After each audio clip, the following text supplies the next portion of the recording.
நீங்கள் சம்பூர்ணமாக சாப்பிட்டு திருப்தி அடைந்து உங்களை அதிசயமாய் நடத்தி வந்த உங்கள் தேவனாகிய கர்த்தருடைய நாமத்தை துதிப்பீர்கள். என் ஜனங்கள் ஒருபோதும் வெட்கப்பட்டு போவதில்லை.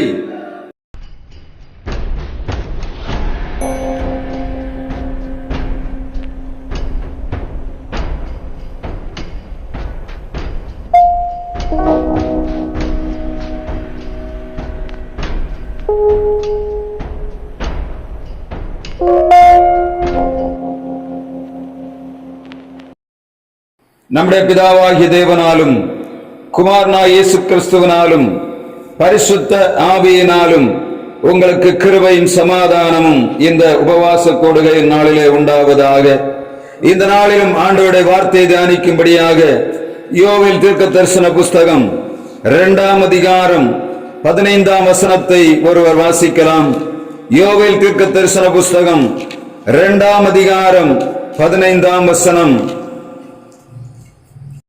சீயோனிலே எக்காலம் ஓதுங்கள், பரிசுத்த உபவாச நாளை நியமியுங்கள், விசேஷித்த ஆசரிப்பை கூறுங்கள். சீயோனிலே எக்காலம் ஓதுங்கள், பரிசுத்த உபவாச நாளை நியமியுங்கள், விசேஷித்த ஆசரிப்பை கூறுங்கள். அதற்கப்புறமாக ஆண்டவர் சொல்லுகிறார், ஜனத்தை கூட்டுங்கள், சபை பரிசுத்தப்படுத்துங்கள், முதியோரை சேருங்கள், பிள்ளைகளையும் வாலிபர்களையும் பாலுண்கிறவர்களையும் கூட்டுங்கள், மணவாளன் தன் அறையையும் மணவாட்டி தன் மறைவிடத்தை விட்டு புறப்படுவார்களாக. கர்த்தருடைய பணிவிடைக்காரர்களாகிய ஆசாரியர்கள் மண்டபத்துக்கும் பலிபீடத்துக்கும் நடுவே அழுது, கர்த்தாவே நீர் உமது ஜனத்தை தப்பவிட்டு புறஜாதிகள் அவர்களை பழிக்கும் நிந்தைக்கு உமது சுதந்திரத்தை ஒப்புக்கொடாதிரும். உங்கள் தேவன் எங்கே என்று புறஜாதிகளுக்குள்ளே செல்லப்படுவானேன் என்பார்களாக. யோவேல் தீர்க்கதரிசியை கொண்டு ஆண்டவர் சொல்லக்கூடிய வார்த்தை, பரிசுத்த உபவாச நாளை நியமியுங்கள். ஆண்டவருக்கு எல்லாமே தெரியும். ஆனால் ஆண்டவர் தீர்க்கதரிசியை கொண்டு சொல்லுகிறார், பரிசுத்த உபவாச நாளை நியமியுங்கள், ஜனத்தை கூட்டுங்கள், ஒரு பண்டிகையை நீங்கள் இன்றைக்கு ஆசரிக்கும்படியாக ஜனங்களிடத்திலே சொல்லுங்கள் என்று சொல்லுகிறார். எதற்காக என்பதை நாம் இங்கே ஆண்டவர் நமக்கு கொடுக்கிற வார்த்தையின் பிரகாரம் தியானிப்போம் என்று சொன்னால், யோவேல் 2ஆம் அதிகாரம் 26ஆம் வசனம், அங்கே ஒரு ஆசீர்வாதத்தை ஆண்டவர் வைக்கிறார். நீங்கள் சம்பூர்ணமாக சாப்பிட்டு திருப்தி அடைந்து உங்களை அதிசயமாய் நடத்தி வந்த உங்கள் தேவனாகிய கர்த்தருடைய நாமத்தை துதிப்பீர்கள். என் ஜனங்கள் ஒருபோதும் வெட்கப்பட்டு போவதில்லை. இந்த ஆண்டவர் உபவாசத்தை எதற்காக கூறும்படியாக சொல்லுகிறார்? ஜனங்களை கூட்டும்படியாக எதற்கு சொல்லுகிறார்?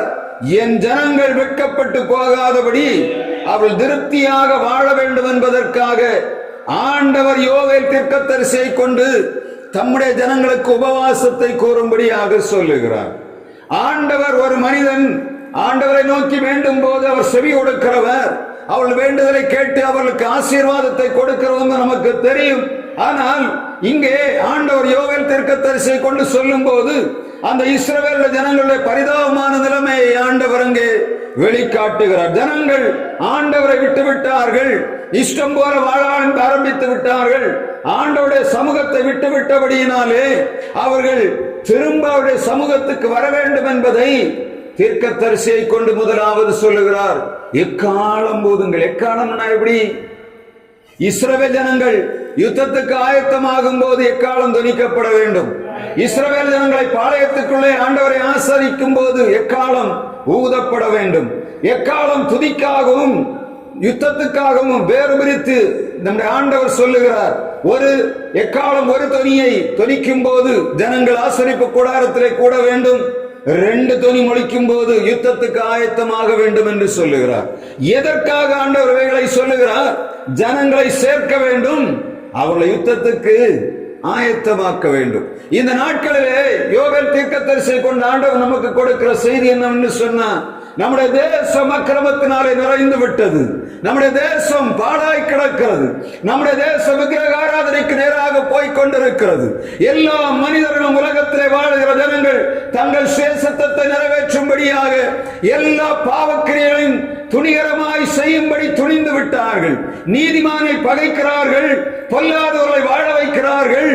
அவர்கள் விரும்புகிற காரியத்தை செய்யும்படியாக என்ன வேண்டுமானாலும் செய்யும்படியான சூழ்நிலை இன்றைய சமுதாயம் கடந்து வந்து கொண்டிருக்கிறது.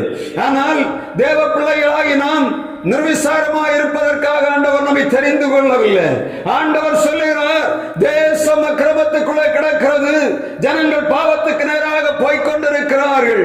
யோவேல் தீர்க்கதரிசியே, எக்காலம் போது எதற்காக நீங்கள் உபவாசம் இருந்து ஆண்டவரை தேட வேண்டும், என்னென்ன நீங்கள் வர வேண்டும்.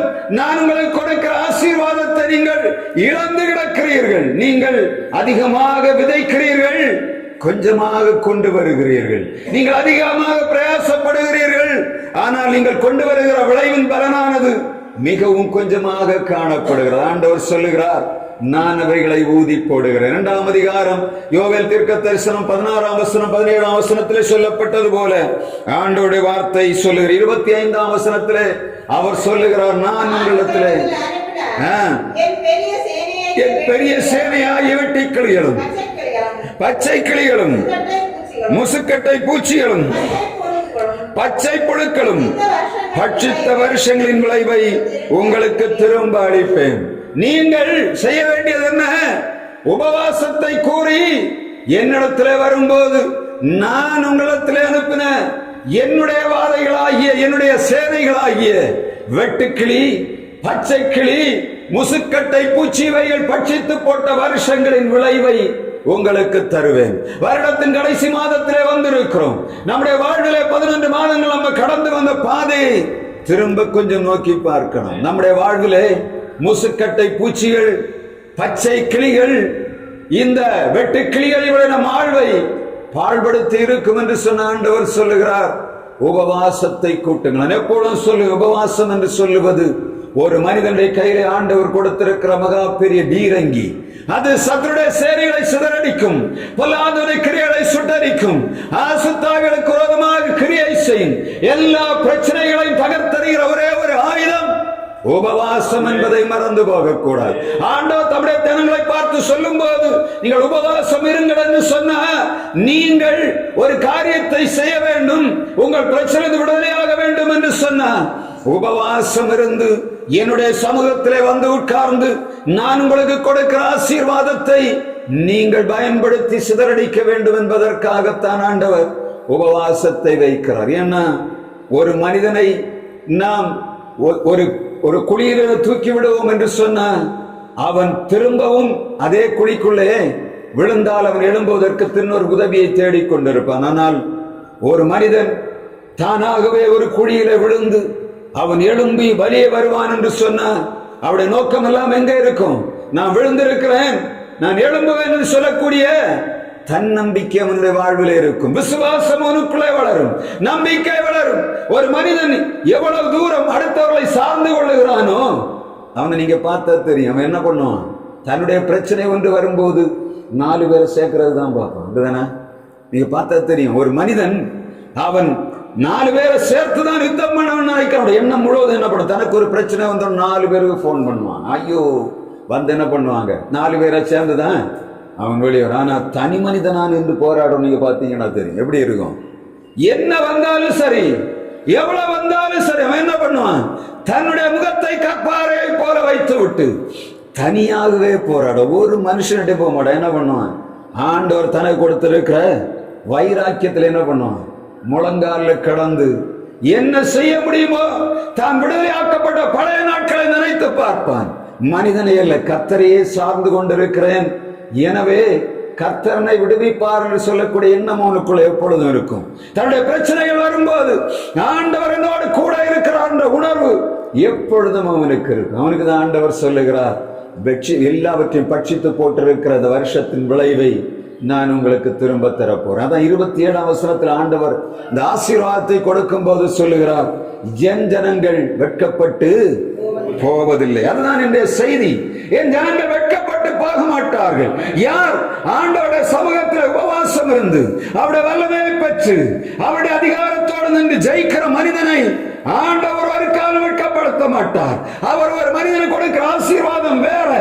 ஆண்டவர் ஒரு மனிதனிடத்திலே கொடுத்து அவன் மூலமாக ஒரு மனிதன் பெற்றுக் கொள்ளக்கூடிய ஆசீர்வாதம் மிகவும் வித்தியாசமானது. எனவே தான் ஆண்டவர் உபவாசத்தை கூற. அநேகருக்கு உபவாசம் சொன்னா எப்படி இருக்கு? பெரிய கசப்பான பாகற்காய் போல காணப்படுகிறது. ஆண்டவரை உண்மையாய் நேசிக்கிறவனுக்கு தான் தெரியும் உபவாசம் எவ்வளவு வல்லமை நிறைந்தது, உபவாசம் எவ்வளவு அது கிரியை செய்யும் என்பது ஆண்டவருடைய பிள்ளைக்கு மாத்திரம் தான் தெரியும், வேற ஒருத்தருக்கும் தெரியாது. உண்மையாய் ஆண்டவரை சேவிக்கிறவனுக்கு தெரியும் உபவாசம் எவ்வளவு வல்லமை நிறைந்தது. நம்முடைய வாழ்விலே குறைவுகள் காணப்படும் என்று சொன்ன அந்த வருஷத்தின் கடைசியிலே நாம் வந்திருக்கிறோம். ஆண்டவருடைய வார்த்தை சொல்லுகிறது, நீங்கள் திருப்தியாய் சாப்பிட்டு, நீங்கள் சம்பூர்ணமாய் சாப்பிட்டு உங்களை அதிசயமாய் நடத்தி வந்த உங்கள் தேவனாகிய கர்த்தருடைய நாமத்தை துதிப்பீர்கள். நீங்க பாத்தீங்கன்னா தெரியும், கர்த்தருடைய வார்த்தை சொல்லுகிறது, இந்த ஆண்டவர் ஒரு மனிதனை சம்பூர்ணமாக சாப்பிட வைத்து திருப்தியாக்க வேண்டும் என்று சொன்னார். யோவேல் 2ஆம் அதிகாரம் 24ஆம் வசனத்திலே ஒரு காரியம் சொல்ல வாசிக்கலாம். களங்கள் தானியத்தினால் நிரம்பும், ஆலைகளில் திராட்சரசமும் எண்ணெயும் வளைந்தோடும்.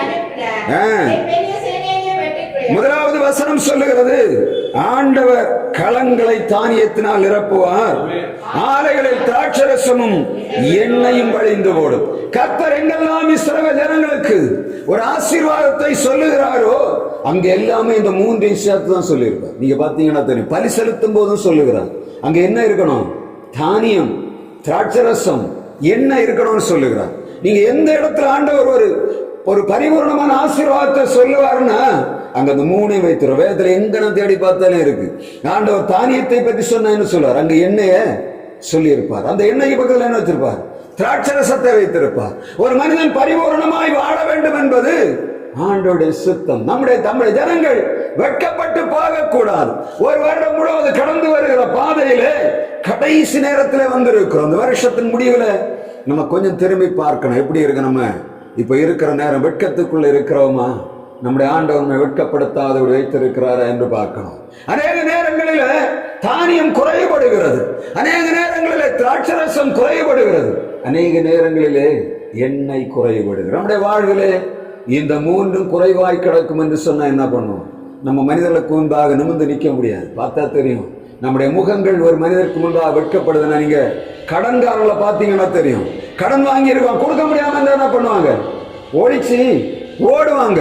முகத்தை மனிதனுக்கு முன்பாக காட்ட முடியாது.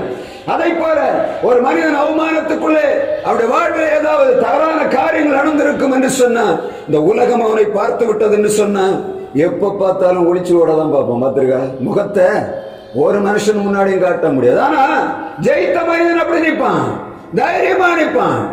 ஆனா இந்த நாட்களிலே ஆண்டவர் சொல்லுகிறார், இஸ்ரவேலர்கள் எல்லாவற்றையும் இழந்து விட்டார்கள், முகத்தை வெளியே காட்ட முடியவில்லை. நான் என்ன பண்ண போகிறேன்? நீங்கள் உபவாசம் இருக்கும் போது தானியத்தை தரப்போகிறேன். நான் உங்களுக்கு தானியத்தை தரப்போகிறேன். நான் உங்களுக்கு எண்ணெயை தரப்போகிறேன். நான் உங்களுக்கு திராட்சரசத்தை தரப்போகிறேன் என்று சொல்லுவேன். நம்ம வேதத்துல கொஞ்சம் தேடி பார்த்தா தெரியும், இந்த 3 காரியம் எதற்காக கொடுக்கப்படுகிறதுன்னா, தம்முடைய பிள்ளைகள் திருப்தியாய் வாழ வேண்டும் என்று ஆண்டவர் விரும்புகிறார். ஆனா ஆண்டவர் இவைகளை கொடுக்கும் போது என்ன காரியத்தை கொடுக்கிறார் நம்ம பார்க்கலாம். 2 சாமுவேல் 16ஆம் அதிகாரம் 2ஆம் வசனத்திலே திராட்சரசம் எதற்காக கொடுக்கப்படுகிறதுன்னா, விடாய்த்து போனவர்களுக்கு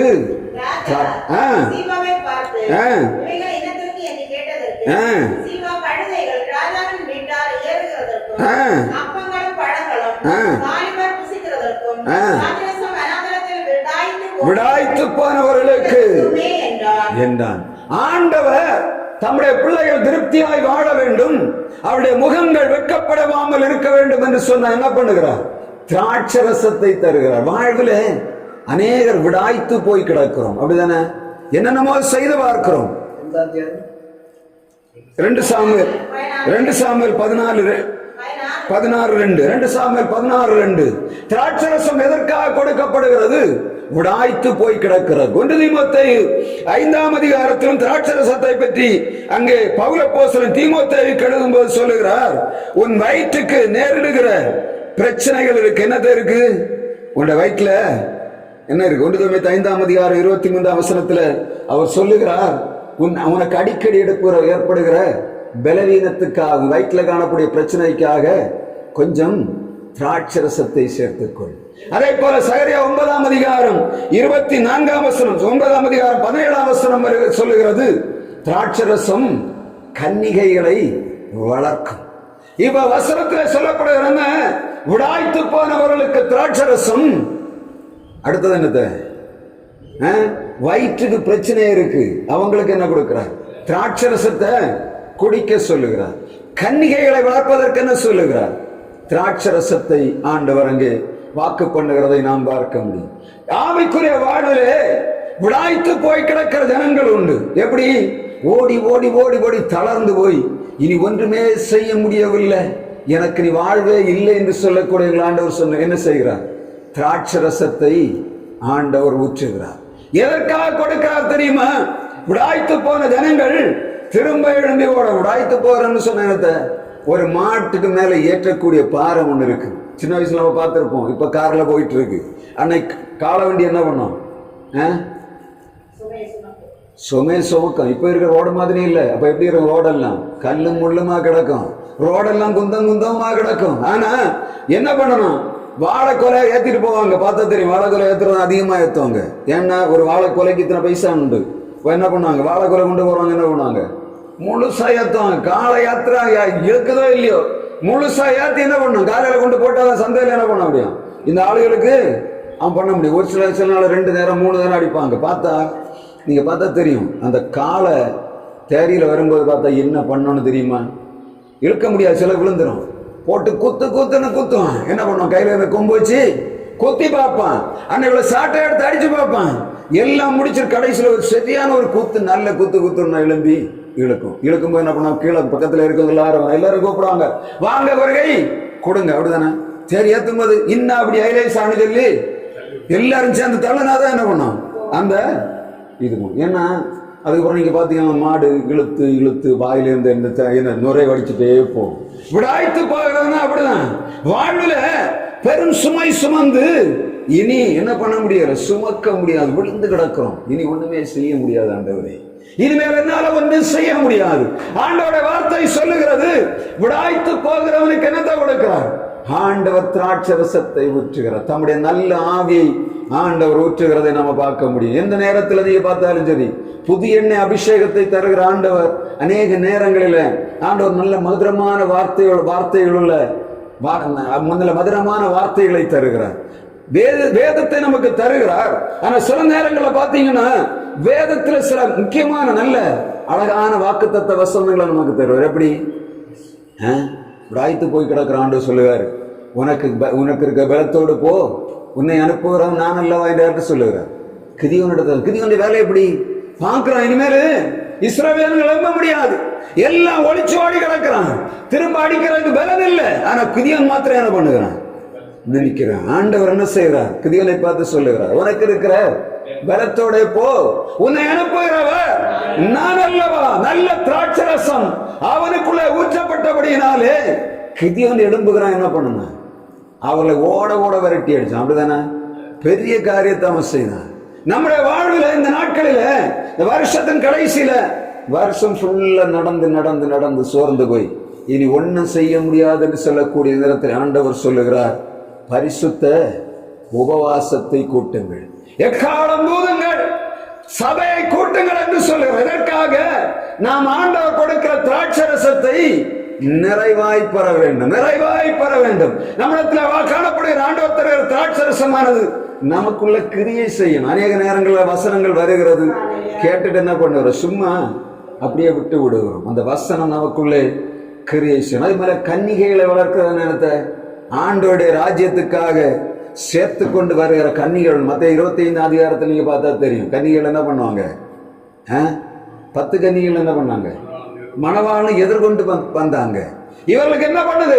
5 பேரு என்ன காணல, எண்ணெய் இருக்கு. திராட்சரசத்தை நீங்க பாத்தீங்கன்னா ஆண்டோட ரசம் சொல்லுகிறது, கன்னிகைகளை வளர்ப்பது என்னத்த? திராட்சரசம். ஆண்டோட வருகைக்கு ஆயத்தமாக வருகிற ஜனங்கள் எண்ணெயோடு கூட என்ன பண்ணணும்? எண்ணெயும் கொண்டு வரணும். என்னன்னா நம்முடைய காரியம் என்னன்னா, ஜனங்கள் கன்னிகைகள் திராட்சரசத்தினாலே வளர்க்கப்பட்டு ஆண்டவருடைய வருகைக்கு எதிர்பார்த்து இருக்கணும். இதுக்கு ஆண்டவர் கொடுக்கக்கூடிய காரியம் என்ன? நாம் உபவாசம் இருக்கும் போது ஆண்டவர் நமக்கு எதை தருகிறார்? தானியத்தை தருகிறார், திராட்சரசத்தை தருகிறார், எண்ணெயை தருகிறார். தானியம் எதற்காக பயன்படுத்தப்படுகிறது? தானியம் இல்லாம என்ன பண்ண? எல்லாம் சாப்பிடலாம், தண்ணி குடிக்கிறோம், எல்லாம் பண்ணுறோம். ஆனா சாப்பிட்ட தானியம் சாப்பிடாம இருந்தா உடம்புக்கு என்ன இருக்காது? தெம்பு இருக்காது. வசனம் சொல்லுகிற சகரியா 9ஆம் அதிகாரத்துல, அதே வசனம் சகரியா 9ஆம் அதிகாரம் 17ஆம் வசனத்துல வாசிங்க. சகரியா 9:17 அங்க சொல்லுகிறது, தானியம் வாலிபரையும், அவருடைய காரணியம் எத்தனை பெரியது, அவருடைய சௌந்தரியம் எத்தனை அழகுள்ளது. தானியம் வாலிபரையும், புது திராட்சரசம் கன்னிகைகளையும் வளர்க்கும். இப்ப திருச்சபைக்குள் இருக்கிற 2 கூட்டத்தை தான் இங்க சொல்லுகிறார். வாலிபர்கள் யாரு? தானியத்தை பெற்றுக்கொண்ட ஆண்டவருக்காக ஓட வேண்டியவர்கள். கன்னிகைகள் யார்? ஆண்டவருடைய வருகைக்காக ஆயத்தமாகிற திருச்சபை. 2 ஒரு சபையில இருக்கும். வாலிபர்களும் வேணும், கன்னிகைகளும் வேணும். எதற்காக? ஆண்டவருடைய ஆசீர்வாதத்தின் திருப்தி நம்முடைய வாழ்விலே காணப்பட வேண்டும் என்று சொன்னார். நம்முடைய திருச்சபைகளிலே காணப்பட வேண்டும் என்று சொன்னார்.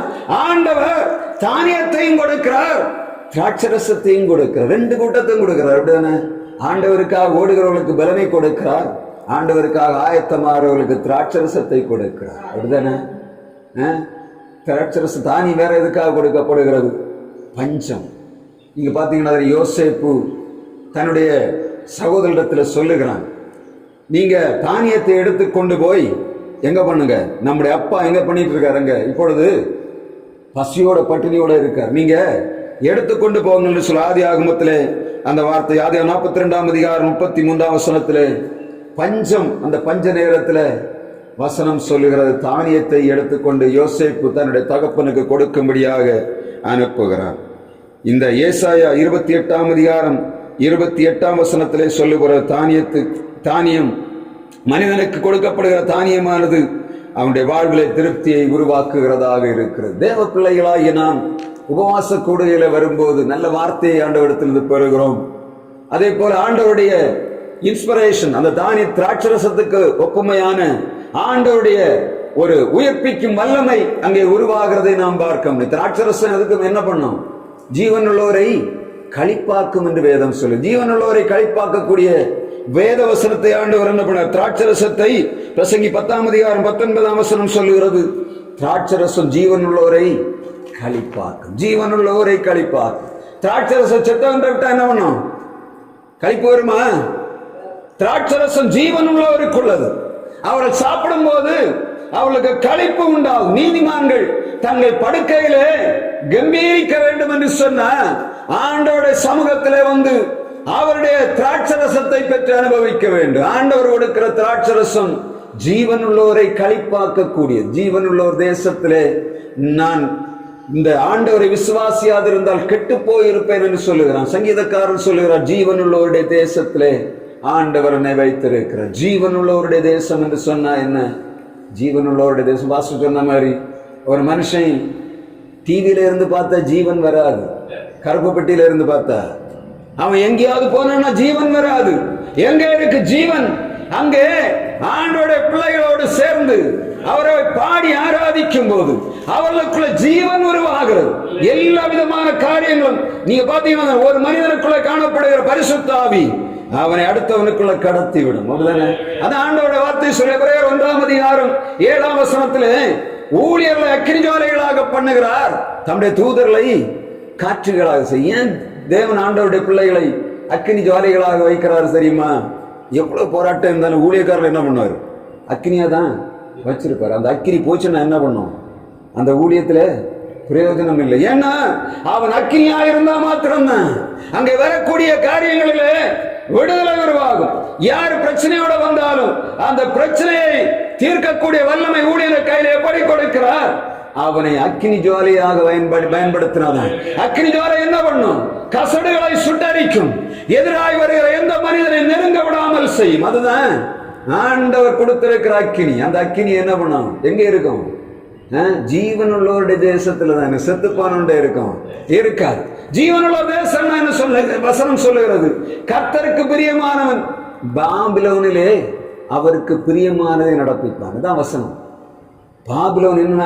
பாவத்தின் அடிமைத்தனம் நிறைந்த இடம், அக்கிரமம் நிறைந்த இடம். பாபிலோன் என்று சொன்னால் பெருமை நிறைந்த இடம். பாபிலோன் என்று சொன்னால் எல்லா விதமான ஆசுத்த ஜந்துக்களும் நிறைந்த இடம். அந்த இடத்துல கர்த்தருக்கு பிரியமானவன் என்ன செய்வான்? கர்த்தருக்கு பிரியமானவன் அவரோடு என்ன பண்ணுவான்?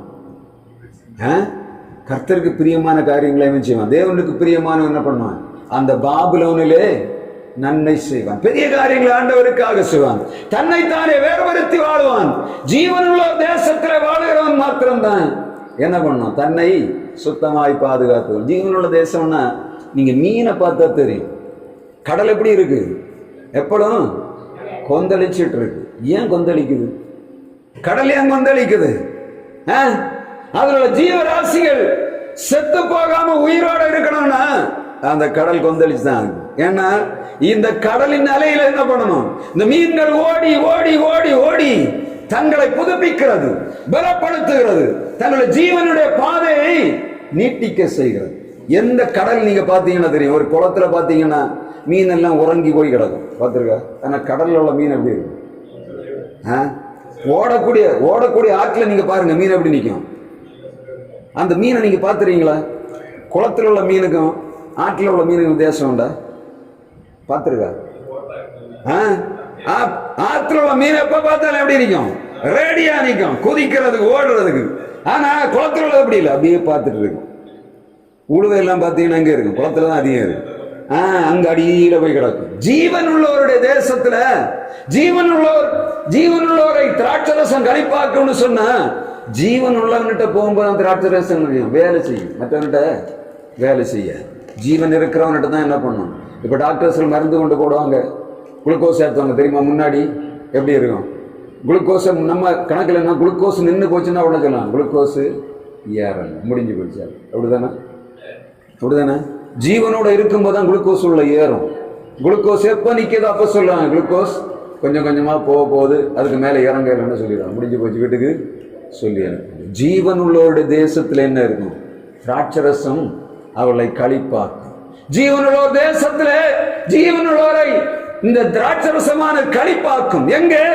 தேவனுடைய ஆவியை பெற்று அவருக்குள்ள வாழ வேண்டும் என்று நினைக்கிறவன் உபவாசத்தை ஆண்டவருக்கு முன்பாக வைத்து செம்மையாய் நடப்பான். உபவாச கூடுகையை அல்ல தட்டவே கூடாது. அவன் ஆண்டோட வார்த்தை தான் சொல்லுகிறது. நீங்கள் திருப்தியாய் சாப்பிட வேண்டும் என்று சொன்னால் திருப்தியாய் சாப்பிட்டு கர்த்தர் உங்களை நடத்தி கொண்டு வந்த வழிகளை நினைத்து அவருக்கு நன்றி சொல்லவில்லை. 27 நீங்கள் திருப்தியாய் சாப்பிட்டு சம்பூர்ணமாய் சாப்பிட்டு உங்களை அதிசயமாய் நடத்தி வந்த உங்கள் தேவனாய கர்த்தருடைய நாமத்தை துதிப்பீர்கள், என் ஜனங்கள் ஒருபோதும் வெட்கப்பட்டு போவதில்லை. இந்த இதுல 3வது கொடுக்கக்கூடிய ஆசீர்வாதம் என்ன?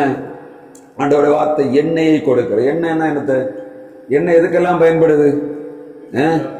எல்லாத்துக்கும் பயன்படும், அப்படிதானே? எண்ணெய் ஒரு சுகமாக்கக்கூடிய வல்லமை உள்ளது, அப்படிதானே? ஒரு புண்ணுக மேல என்ன பண்ணுவாங்க? எண்ணெய் வார்த்து. வசனம் சொல்லுகிறது, உங்களில் ஒருவன் வியாதிப்பட்டால் அவன் சபையின் மூப்பரை வரவழைப்பானாக, அவர்கள் அவன் மேல் எண்ணெய் பூசி அவனுக்காக ஜெபிக்க கடவர்கள். விசுவாசம் உள்ள ஜெபம் பிணியாளியை ரட்சிக்கும். விசுவாசம் உள்ள ஜெபம் பிணியாளியை ரட்சிக்கும். எண்ணெய் எதற்காக கொடுக்கப்படுகிறது? மார்க்கு 6:13 சொல்லுகிறது, ஆண்டவர் இஸ்ரவேல் ஜனங்களிலே சொல்லுகிறார், எண்ணெய் பூசி ஜனங்களை சுஸ்தமாக்குறதாக. மார்க் 6:13 வாசிக்கலாமா? மார்க் 6:13.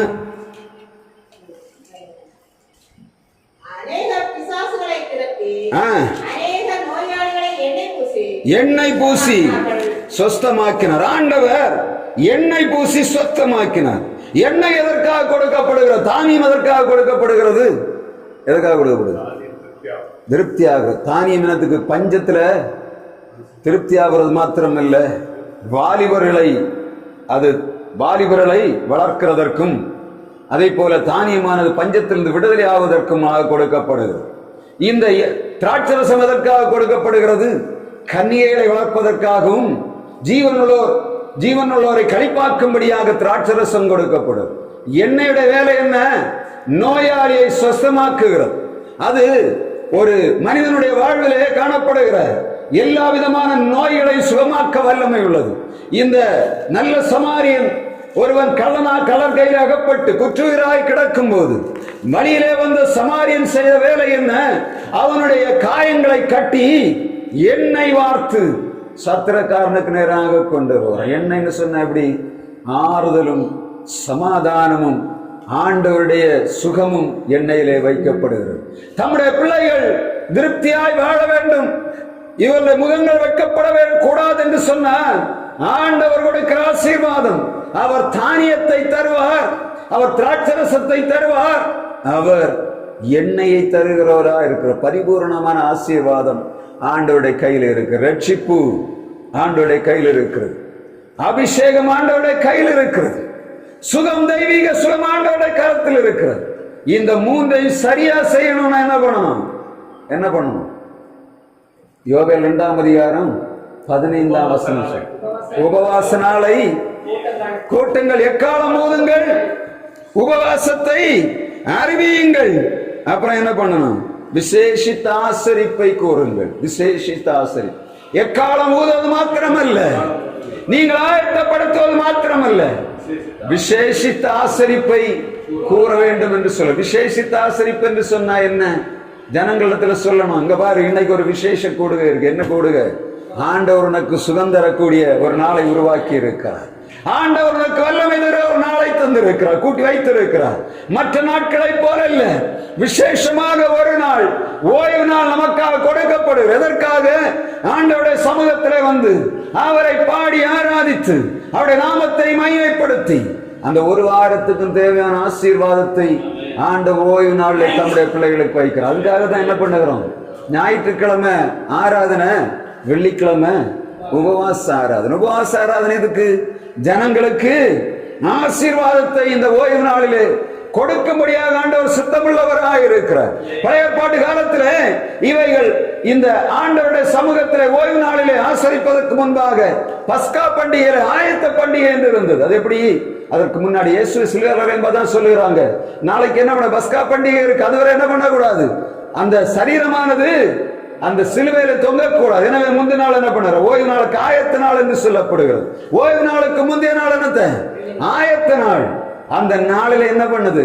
ஜனங்கள் என்ன பண்ணணும்? ஆண்டவரை ஆராதிக்கணும், ஆசரிக்கணும். அந்த ஓய்வு நாளிலே, ஓய்வு நாளுக்கு முந்தின நாளாகிய அந்த ஆயத்த நாள் தான் இந்த நாள். நம்ம ஞாயிற்றுக்கிழமை கொண்டாடுகிறோம். ஓய்வு நாள் என்று வேதத்தில் சொல்லப்பட்ட நாள் எந்த நாள்?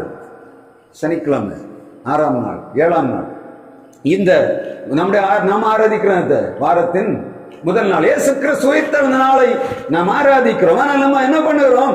உலகத்தில் அந்த நாளை உருவாக்கி வைத்திருக்கிற ஒரு நாளை ஓய்வு நாளாக எடுத்து நம்ம என்ன பண்ணுகிறோம்?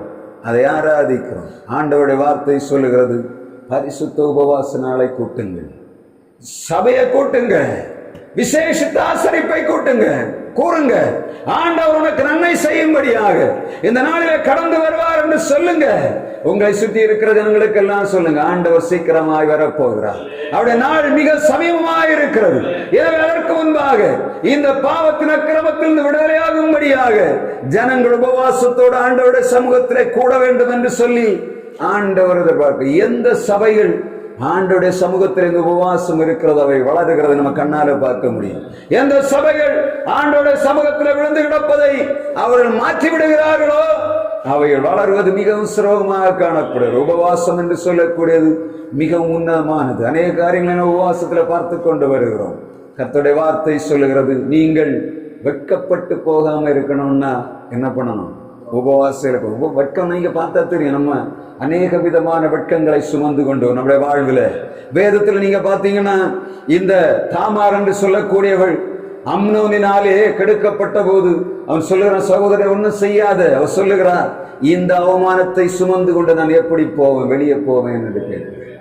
அதே போல இந்த தாவீது தன்னுடைய ஆட்களை அனுப்புகிறான். எங்கே? இந்த ஆகீஸ் ராஜாவுடைய மகன், அவன் ஆகாசுடைய மகன்.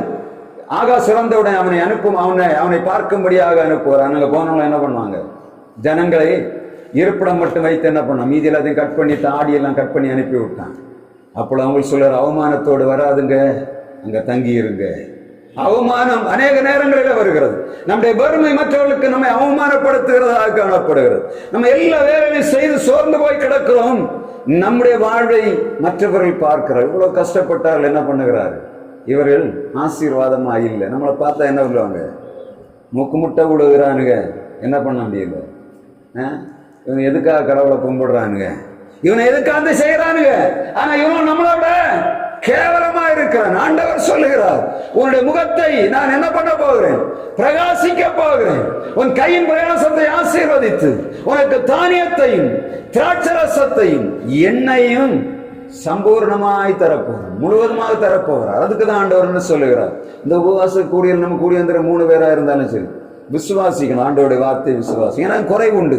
என்னுடைய சூழ்நிலை உங்களுக்கு தெரியும். ஆனா நான் எப்போ விசுவாசிக்கிறதுன்னா, நான் சூழ்நிலைகளை முதல்ல பார்ப்பேன். ஆனா என்ன பண்ணுவேன்? ஆண்டவர் தருகிற அவருடைய மகிமையான காரியங்கள் நிறைய ஏராளமான நான் கடந்து வந்த வருடங்கள் எல்லாம் யோசித்து பார்த்தார்கள். இந்த வார்த்தையை நான் தியானிக்கும் போது எனக்கே தெரியும், அநேக நேரங்களில் இதே வெட்கமும் அவமானம் நமக்கு நேராக கண்ணுக்கு நேராக வரும்போது எப்ப ஆண்டவரிடத்துல விழுகிறா போறோம், ஆண்டவர் நம்முடைய முகத்தை அப்படியே மேல கொண்டு வந்து அப்படியே காட்டி விடுறாரு. நீங்க நினைக்கிற மாதிரி இல்லை எனக்கா மகன், நீங்க நினைக்கிற மாதிரி இல்லை என் மக, அவ என்னை உண்மையா நேசித்தபடியினால அவளை நான் வெட்கப்படுத்த மாட்டேன் என்று சொல்லுவேன். உலக மனிதர்களுக்கு வெட்கத்தை உடுத்து வைப்பேன் என்று சொல்லுறார். ஆனா தம்முடைய பிள்ளைகளுக்கு என்ன பண்ணுகிறார்? ஆண்டவர் வெட்கப்படுவதில்லை என்று சொல்லுகிறார். அதனால சூழ்நிலை எப்படி இருந்தாலும் நீங்க பார்க்காது, உங்களை ஆண்டவர் வெட்கப்படுத்த மாட்டார். என்ன செய்திருக்கணும்? ஆண்டவருடைய சமூகத்திலே நான் உபவாசம் இருந்து ஜெபிக்கும் போது ஆண்டவர்களை பார்த்து கொண்டிருக்கிறார். நம்முடைய ஆசீர்வாதத்தை நிறைவே தருவார். எங்க குறைவு இருக்கிறதோ குறைவுகளை சரியா வருவார். சரியா வந்து என்ன பண்ணுவார்? உங்களை வெட்கப்படுத்தாதபடி ஆண்டவர் உயர்த்தி உன்னதங்களில வைக்கிறத நீங்க பார்க்க முடியும். எல்லா சூழ்நிலைகளும் நமக்கு தெரியும். நம்ம இப்ப இருக்கிற போற போக்குல போனா நம்மளை பார்த்தா என்ன சொல்லுவாங்க? கேவலமா தான் பேசுவாங்க. அநேக நம்முடைய பழைய கடந்த கால வாழ்க்கையை சொல்லி நம்ம என்ன பண்ணுகிறாங்க? அவமானப்படுத்துகிறாங்க. அநேக நேரங்களில் நம்முடைய கையில ஒன்றும் இல்லை, வறுமையாய் கிடக்கும் அவமானப்படுத்துகிறாங்க. ஆனா ஆண்டவருடைய வார்த்தை சொல்லுகிறது, என் ஜனங்கள் ஒரு காலம் வெட்கப்பட்டு போவதில்லை, என் ஜனங்கள் ஒரு காலம் வெட்கப்பட்டு போவதில்லை, என்னுடைய ஜனங்கள் ஒரு காலம் வெட்கப்பட்டு போவதில்லை என்று கர்த்தருடைய வார்த்தை சொல்லுகிறது. ஆண்டவரை விசுவாசிக்கிற மனிதனுக்கு ஆண்டவர் இந்த காரியத்தை ரோமருக்கு நிறுவம் ஆண்டவர் என்னிடத்துல சொல்லுகிறார், என்னுடைய ஜனங்கள் வெட்கப்பட்டு போ. ரோமர் 9ஆம் அதிகாரம் 33ஆம் வசனம், அதை நாம் வாசித்து நிறைவு செய்வோம். ரோமர் 9ஆம் அதிகாரம் 33ஆம் வசனம் சொல்லுகிறது, என் ஜனங்கள் வெட்கப்பட்டு போவதில்லை. காரணம் என்ன? இதோ இடறுவதற்கான கல்லையும் சீயோனில் வைக்கிறேன், அவரிடத்தில் விசுவாசமாய் இருக்கிறவன் அவன் வெட்கப்படுவதில்லை என்று எழுதியிருக்கிறபடி ஆயிற்று. இங்கே தம்முடைய பிள்ளையை வெட்கப்படாது இருக்கணும். நான் முதல்ல என்ன பண்ணணும்? உபவாசம் இருக்கணும். 2வது தெரியுது, ஆண்டவர் விசுவாசம் வைக்கணும்னு சொல்ல. என்ன விசுவாசம்? வசனம் மிக தெளிவாக சொல்ல. நான் என்ன பண்ணுகிறேன்? சீயோனில ஒரு இடறுவதற்கான கல்லை வைக்கிறேன். சீயோலை காலங்கள சொல்லுகிறார். ஆனா வசனம் சொல்ல, சீயோலை வைக்கிறேன் இடறுவதற்கான கல்லு, அப்புறம் தவறுவதற்கான கண்மலையை வை, ஸ்டம்பிளிங் பிளாக். அதே மாதிரி இந்த அஃபென்சிவ் ராக் என்று சொல்ல, ராக் ஆஃப் அஃபென்ஸ் என்று சொல்லப்படும். அஃபென்ஸ்னா என்ன? ராக் ஆஃப் அஃபென்ஸ்னா என்ன? குற்றம், குற்றம் நிறைந்த கண்மலை, குற்றம் நிறைந்த கல், அஃபென்சிவ் ராக் ஆஃப் அஃபென்ஸ். அங்க வசனம் சொல்ல 6ஆம் அதிகாரம், அந்த ரோமர் 6ஆம் அதிகாரம் 9ஆம் வசனத்திலே சொல்லப்படுவது என்ன? இதோ நான் இடறுவதற்கான கல்லையும், வாசிங்க 9:33, அதேதான் பழையது. அவரிடத்தில் விசுவாசமாக இருக்கிறவன் வெட்கப்பட்டு போகிற காரணம் என்ன? இடறுவதற்கான கல்லையும் தவறுவதற்கான கண்மலையும் சீயோனில் வைக்கிற. ஆங்கிலத்தில் அந்த வார்த்தை சொல்லுகிறது ஸ்டம்பிளிங் ஸ்டோன் என்று சொல்லப்படுகிறது. இடறுவதற்கான கல்லு ராக் ஆஃப் அஃபென்ஸ் என்று சொல்லப்படுகிறது. தவறுவதற்கான கண்மலை. நீங்க பாத்தீங்கன்னா எங்கே வைக்கப்பட்டது? சீயோனில் வைக்கப்பட்டது. இந்த கண்மலை யார்? இந்த கல் யார்? ஆண்டவராகிய இயேசு கிறிஸ்து. அவரை விசுவாசிக்கிறவன் என்ன பண்ணுவதில்லை? வெட்கப்படுவதில்லை. நீங்க பாத்தீங்கன்னா பரிசேயர் மத்தேயு 15ஆம் அதிகாரம் 22ஆம் வசனத்திலும், மார்க் 6ஆம் அதிகாரம் 3ஆம் வசனத்திலும், மத்தேயு 13ஆம் அதிகாரம் 57ஆம் வசனத்திலும் அந்த வார்த்தை சொல்லப்படுற. ஆண்டவர் இயேசு கிறிஸ்து இடறுவதற்கான கல்லாக எங்கே இருந்தார்? பரிசேயருக்கு இருந்தார். அந்த தான் வளர்ந்த ஊர்ல போய் ஆண்டவர் அதிசயங்களையும் அற்புதங்களையும் செய்கிறார். ஆனால் ஜனங்கள் என்ன பண்ணல? அவரை இயேசு ஏற்றுக்கொள்ளவில்லை. மத்தேயு 13ஆம் அதிகாரம் முழுவதும் ஆண்டவர் பரலோக ராஜ்யத்தை பற்றி ஓமையை சொல்லி வந்து விட்டு சொல்லுகிறார். அங்க வந்து அதிசயங்களையும் அற்புதங்களையும் தன்னுடைய நாட்டில் தான் வளர்ந்த ஊர்ல வந்து செய்ய வருகிறார். இப்பொழுது ஜனங்கள் அவர்கிட்ட என்ன சொல்லுகிறாங்க? ஜனங்கள் பார்த்து என்ன பண்ணுகிறாங்க? என்ன சொன்னாங்க? இவன் தச்சனுடைய குமாரன் அல்லவா? இவனுடைய அண்ணன் தம்பி சகோதர சகோதரிகள் எல்லாம் நம்மகிட்ட இருக்கிறாங்க. ஆனா இவன் செய்யற அதிசய அற்புதம் எல்லாம் எப்படி இருக்கு? இவன் என்ன பண்றான்னு தெரியாது. என்ன பண்ணுகிறான்? ஒருவேளை ஸ்தம்பன வித்தை செய்கிறானா, மந்திரவாதம் செய்கிறானா, என்ன செய்கிறானா என்று தெரியவில்லை. என்ன விஷயம்? இந்த சொந்த ஊர்ல என்ன பண்ண தீர்க்கதரிசி கனம் பண்ணப்படவில்லை. அதான் வசனம் சொல்லுகிறது. இவ்வளவு அதிசயங்களையும் அற்புதங்களையும் செய்த பிறகும் என்ன அதிசயங்களை அற்புதங்களை செய்தவரா பார்க்கல. என்ன பார்க்கிறாங்க? தச்சனுடைய மகனாக பார்க்கிறார். பரிசேயர்களுக்கும் யூதர்களுக்கும் ஆண்டவர் யாரு? இடறுவதற்கான கல். வந்து பார்த்தா சொல்றாங்க, இவன்கிட்ட போய் நான் என்ன பண்றது? இவன் தச்சனமோ இல்லையா? ஏன்னா வீட்டுல இவன் தவப்பையனிட்ட வந்து என்ன செய்யறான்? வந்து வேலை செய்யறான். இவனுங்க மகன் அது செஞ்சது நம்ம எப்படி நம்புறது? அப்படிதானே? இடறதுக்கான கல். பார்க்கறவங்க எல்லாம் சொன்ன நம்மளை பார்த்தா அப்படிதான் தோணுது. இல்ல இருக்கு இவனோட பார்த்தா என்னடா ஒன்னும் இல்லாம சுத்திட்டு திரிகிறான், ஒரு வேலையும் செய்யவும் இல்லை. என்ன பண்ணியது? கிடைச்ச போல சுத்திட்டு. ஆண்டவர் தான் தெரியும். ஆண்டவர் கொடுக்குற இடி ஊழியக்காரன் எங்க எல்லாம் போட்டு அடிக்கிறாரு. 4 பக்கம் போட்டு அடிப்பார். ஆனா என்ன பண்ணும்? வெளி உலகத்துல பார்த்தா எப்படி இருக்கும்? அவனை தொட முடியாதுன்னு சொல்லாது. ஆனா பார்த்தா எப்படி இருக்கும்? அடி. ஆண்டவர் 4 பக்கம் போட்டு ஊழியக்காரன் இடிச்சு நொறுக்கி கொண்டு வர. ஜனங்களை பார்த்தா எப்படி இருக்கும்? இவனோட பார்த்தா என்ன பண்ணுது? அநேகர் சொல்லியே கேட்டணும், வேற வேலையும் தொழிலும் இல்லை, உங்க வேலையை பாருங்க. இயேசு ரட்சிக்கிறாராம், இயேசு சுகம் கொடுக்கிறாராம், இயேசு அதிசயங்களை செய்கிறாராம். நீர் உண்மை வேலையை பார்த்துட்டு போவே. நாங்க எங்க ஆஸ்பத்திரி வச்சிருக்கோம்னு சொல்றாங்க. ஆஸ்பத்திரியில எல்லாம் முடிச்சுக்கிட்டு பணம் எல்லாம் இழந்த கூட கேட்பாங்க, ஆண்டவரே எங்களுக்கு சுகந்தார். ஆனா ஆண்டவர் அதை வைத்திருக்கிறார், மிக இலவசமாக எல்லாவற்றையும் வைத்திருக்கார். அதை அனுபவிப்பதற்கு பதிலாக என்ன பண்ணுவாங்க? ஜனங்கள் நம்ம சொல்றத கேட்கறது பதிலாக என்ன பண்ணுவாங்க? மற்றவர்கள் சொல்றதை கேட்கிறாங்க. உலகத்துல ஒரு ஊழியக்காரன் சொல்லுற வார்த்தையை கனம் பண்ணுவதை காட்டிலும் உலக மனிதன் சொல்றதை கனம் பண்ண காரணம் என்னன்னா, அந்த ஒன்னும் இல்லை, எனக்கு கொடுத்தது ஒன்னும் இல்லை. என்ன பண்ணுவாங்க பார்த்தா? வேற வேலையும் தொழிலும் இல்லை. அப்படிதானே? குடும்பத்தாலே வறுக்கப்படுகிறோம் யாரு? ஊழியக்காரன் மாத்திரம். மற்றவங்க எல்லாம் எப்படி இருப்பாங்க? ஊர் எப்படி இருக்கு? மற்றவங்க மதிப்பாங்க. ஆனா குடும்பம் என்ன பண்ணும்? தூக்கி. ஏன்னா இவங்க கூட வளர்ந்தவங்க இல்ல, இவங்கள அதிகாரம் என்னன்னு அவங்களுக்கு தெரியும். ஆனா இவன் வேறு பிரிக்கப்பட்டவன் ஆண்டவருக்கு மாத்திரம் தான் தெரியும். ஆண்டோட வார்த்தை சொல்லுற இயேசு சதுசேயர்களுக்கு, பரிசேயர்களுக்கு, தன்னோடு வளர்ந்த ஜனங்களுக்கு, தன்னுடைய குடும்பத்திற்கு அவர் யாரா இருந்தார்? அந்நியரா இருந்தார்.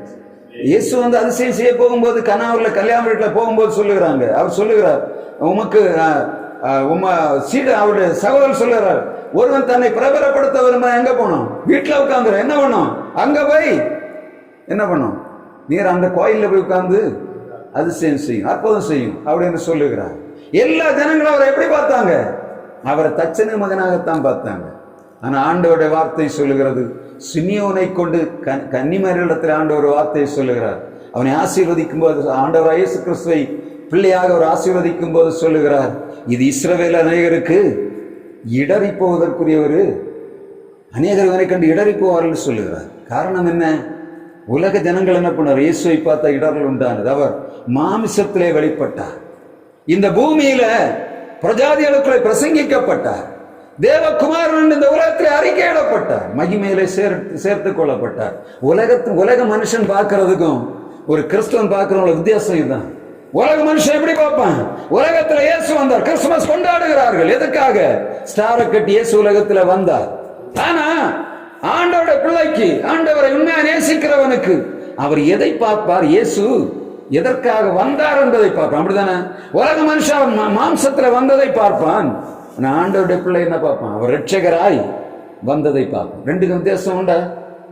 ஒரு ஆண்டவரா இயேசு கிறிஸ்து ரட்சகரா பார்க்கிறதும் அவரை மனிதனா பார்க்கறதுக்கும் வித்தியாசம் உண்டு.